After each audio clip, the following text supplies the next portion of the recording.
Assalomu alaykum qadrli kuzatuvchilar. Bugun 6 dekabr 2025-yil. Biz 10 kilovatli obyektimizni tugatdik. Manzil Toshkent viloyati Yangiyo'l tumani Bobur mahalla fuqarolar yig'inidagi 10 kilovatli obyektimizni ko'rsatgandim. Mana hozir tugallandi, to'liq ishlayapti.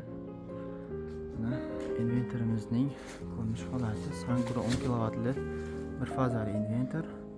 ISDS himoya tizimlari to'liq standartlarga muvofiq qilindi. Zazimleniya, himoya tizimlari, Wi-Fi, monitoring hammasi telefonlariga bog'lab qilib berildi. Hozir iste'moli ham qoplanyapti, davlatga ham sotib bo'lyapti. Panellarimiz uyning tom qismiga o'rnatildi.